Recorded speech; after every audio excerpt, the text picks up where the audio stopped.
Good morning, Bucknutters. It is Thursday, February 23rd, 2023. I am Dan Rubin. This is the Bucknuts Morning Five and Change. As you can see, Mark Porter and Bill Kurlick have joined us. Full house today as we get rolling on what is our arguably the most popular show of the week. I don't want to blow smoke over anything internal here, but it's done quite well, gentlemen. We've already had a little pregame discussion, as always. The pregame show is the real premium stuff. I wish we could broadcast that, but you cannot, or we would not be employed. We've been talking quarterback. Obviously, it is the key position, and we are very fortunate here at Ohio State. I had a discussion with someone yesterday that in terms of stress level, quarterback should be eliminated going forward, considering Ryan Day, Corey Dennis et al. Have proven, regardless of the individual, he is going to the Heisman Trophy ceremony. Now, that will be more difficult this year given the circumstances, but it is always fun to talk quarterbacks at Ohio State. They are QBU and wide receiver U right now, so that's great. So, we all know in the class of 2024, Dylan Raiola was committed for some time.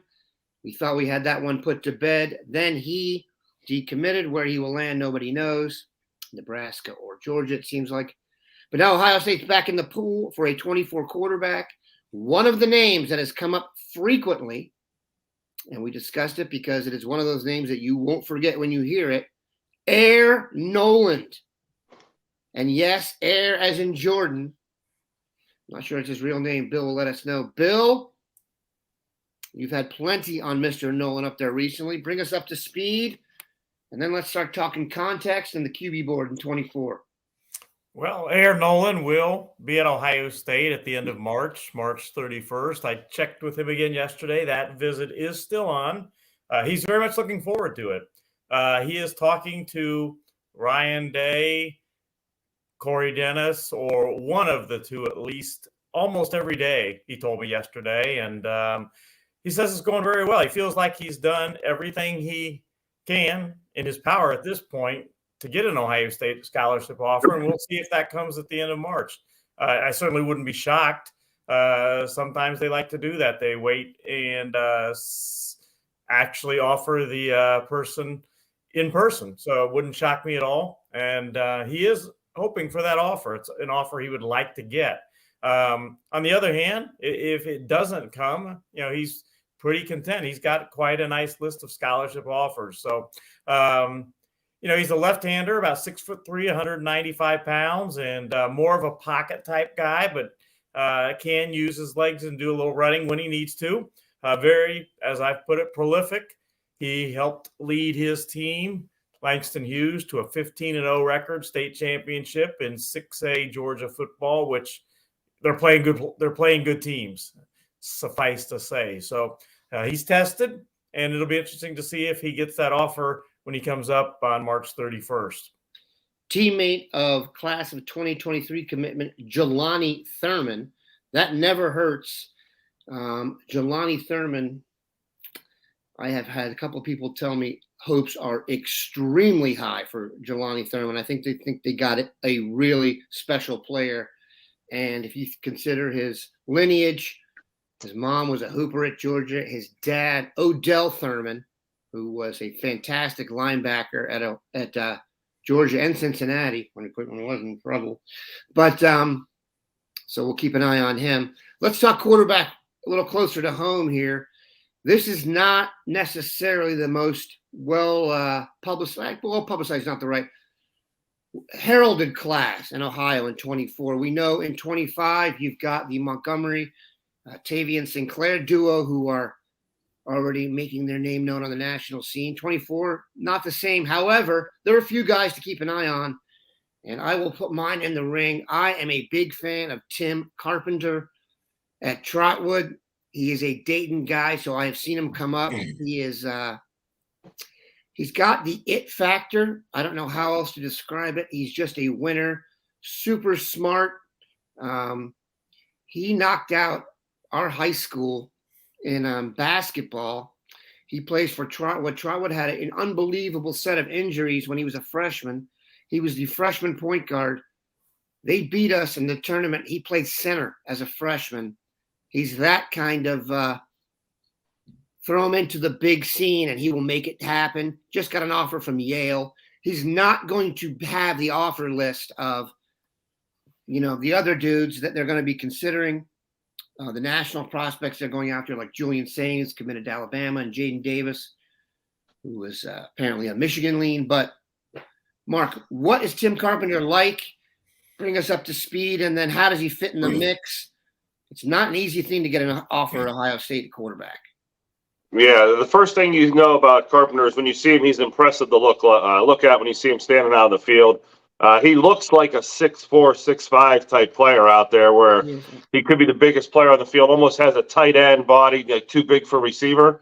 I don't want to say he's Terrell Pryor because he doesn't run like Terrell Pryor, and I don't want to say he's Cardell Jones because he doesn't have maybe the howitzer that Cardell Jones has yet, but somewhere in between those two, there's a hybrid, and you have Timothy Carpenter, a smart guy that likes to use the pocket, likes to spin it, has a good motion and delivery, but he gets in the open field, and there's people that can't run with him, and good players that can't run with him. So I think he is definitely a threat with his feet, maybe more than we lead on. I think a lot of these quarterbacks are trying to stay in the pocket more and use their weapons before they take off, and he seems like that type of ilk.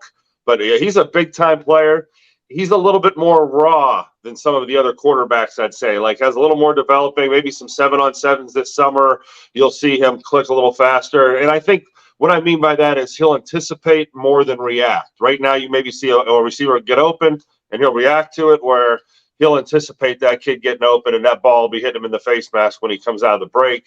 Those little things are coming for him, and he has the upside that whoever puts their time into him, I think they get a special guy at the end of the day. Bill, given the fact that I don't want to call it a sandwich year, if that makes any sense, in 24 in terms of quarterback recruiting, do you think they'd be more apt to take a guy, one, from Ohio, and two, that maybe requires a little more work? Or are they, listen, when you can get, the list of guys who have decommitted from Ohio State is almost as impressive as the list of guys who've committed. And they're able to, go back out and get a Devin Brown or a Lincoln Keenholz so quickly. Do you think that will keep them from doing a Tim Carpenter Avenue kind of thing? I think they're just going to go for the very best guy they can get. And as we talked about, pre-show, there's no worry. They're not even remotely close to panic mode. They're taking their time. They're resetting their board. They're evaluating. They don't offer quarterbacks almost ever unless they see them throw in person. So they'll see more guys throw this spring. They'll see more guys throw in the summer. And as you alluded to, Dan, the last two quarterbacks that they signed, they got in on both of them really late, and they were both flips. Devin Brown, of course, was one time committed to USC, and then Lincoln Keenholz at one time was committed to Washington.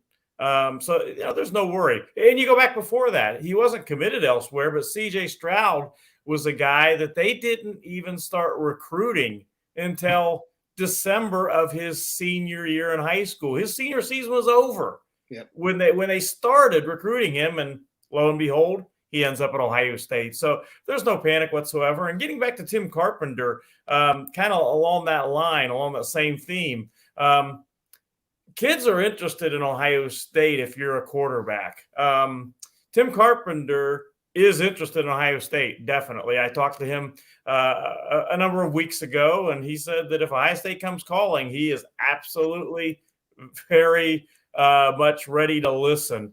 And when Raiola decommitted, I talked to many of the top quarterbacks across the country, got the same answer from virtually every one of them. If Ohio State comes calling, they're ready to listen. So it's a situation as you alluded to, Dan, and as we talked about pre-show, no worry. They're very confident that they're going to eventually get an Ohio State caliber guy. And if that's Tim Carpenter, fine. If it's someone else, they're going to go for the best guy they can get. Okay. Coy Beasley was put in here. I figure if he's already in the thing with Carpenter, Yep. Do you think we offer Coy Beasley and Timothy Carpenter? Introduce us and give us your vibe on that. Yeah, Coy Beasley burst on the scene a sophomore year with a 60-yard dash time, I think, in indoor track season. Was one of the best in the nation. He was really undersized then, as far as weight. Saw him this year, and he's playing receiver and DB, and he looks so good and explosive. Where's he I don't from? know whether LaSalle. He's from Cincinnati, LaSalle. Fancy kid. And I'm not sure if he's a receiver or a defensive back now because he was so good on offense, and they used him so much on offense. A lot of his footage is offense. I know Alabama's been sniffing around. I don't know if Alabama has offered or not. I heard they did. But he is a pure speed guy, not the biggest guy in the world. So if you take him at receiver, does he fit a mold you're looking for? I don't know if he's as polished of a route runner at receiver yet. Do you think he's just a pure athlete that's learning it over there and getting better week by week type of player? Treon Nichols from Cincinnati Withrow is another corner in the class who was similar to him, ran a great 100-meter time down at the state championships last year. Notre Dame offered, some other big-time schools has offered. So if Ohio State's going to pop another offer, it could be one of those guys. But I also like the defensive back at Cincinnati Moeller that's headed to Notre Dame. And I'm drawing a blank on his name. Sorry to give you dead air there, but the defensive back at Cincinnati Moeller headed to Notre Dame. There's 3 more in the class in addition to Aaron Scott and Bryce West. So this may be one of the deepest corner classes in Ohio, depending on where you put someone like Coy Beasley. But he's definitely a player that, like Timothy Carpenter, as I'm looking at my list, those are the next best guys. If you're at Ohio State and you're saying, hey, we want to be a little bit Ohio-centric and make sure we err on the side of having more Ohio guys than less. And maybe I just saw Beasley with the Georgia offer. I know he's kind of blowing up, and a lot of people haven't really seen him. Yeah. Well, Carson Hobbs is the kid. Thank you, Bill. From Moeller is committed to Notre Dame. And getting back real quick to what Mark was talking about, the Coy Beasley, he is an outstanding player on both sides of the ball. Ohio State is looking at him. They haven't offered yet, as Mark mentioned, but they are recruiting him or looking at him as a defensive back primarily. So we will see. But he is interested in Ohio State. If they offer, he'll take a look. And then the other guy that Mark mentioned, Ryan, he also is definitely interested in Ohio State. So those guys are, if Ohio State comes calling again, they're going to listen. All right, we're going to take a quick break, pay some podcast bills. And we're back. Let's hit the low-hanging fruit from a publicity standpoint. John Kitna has been named the head football coach at Lakota East High School. The Cincinnati quarterback actually was, and I digress slightly here, a wonderful quarterbacks coach with the Dallas Cowboys, and I was actually hoping they'd bring him back because he's the Dak Whisperer, but I digress. He's taken over at Lakota East, just outside Cincinnati, a big, big public school. There are Buckeyes on the roster from there. It's an interesting move. He's obviously dealt with some stuff. His elder son got in some issues down at Florida. I'm not sure where that stands, but he has another son, JT Kitna, 2025 quarterback. I know nothing about him. Mark, I'm kind of ambushing you here. Do you know anything about him? And look, you have to assume if his older brother went to Florida and his dad is John Kitna, that JT Kitna will be a quarterback prospect. Your thoughts? Yeah, you gave me some homework.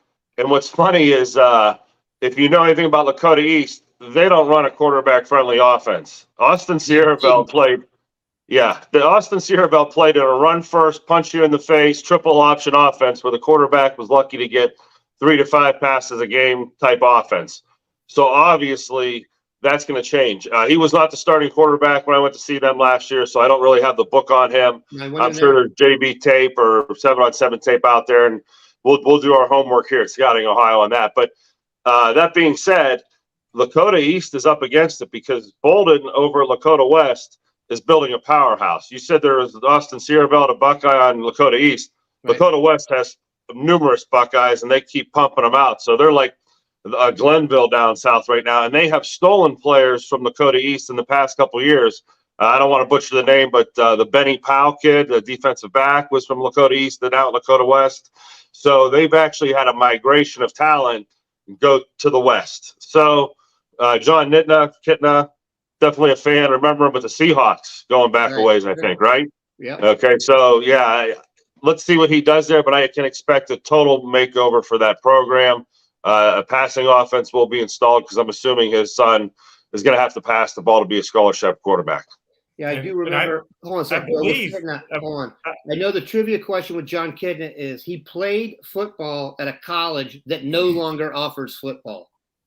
So I don't remember the name, but it wasn't a proud program. Go ahead, Bill. I believe Kitna's son was at Burleson, Texas last year, I believe. And he does have a couple offers, several offers already. I think including Baylor and Houston, I believe. So I haven't looked into that yet, but I assume that he would be coming up here to Ohio with his father, and that's a pretty good move-in. Yeah, it's a decent, you'd say. And I do think, like you said, Mark, I'm going to get too deep in the woods here, but Lakota East and Lakota West are both the kind of programs that are huge public schools, and you get them all. You can win a state championship at those schools if you get things going in the right fashion. So, like you said, it's probably an arms race in Lakota or the Westchester area now to build up the powerhouses. And you've also got the nice private school vibe down in Cincinnati. So this will only improve likely the overall quality of play in Ohio, which is great for Ohio. Let's talk about, I had some other really good questions in here. I wanted to hit one here real quick. Oh, there's a lot of talk about Larry Johnson that we'll get to at some point, I guess, on another show, but we're not going to do that. Bill, what is the latest on the visit weekend coming up? I know we've had a bunch of dudes hop on for that one. And then also we've had a couple more offers go out this week, maybe just some current events to kind of wrap things up here.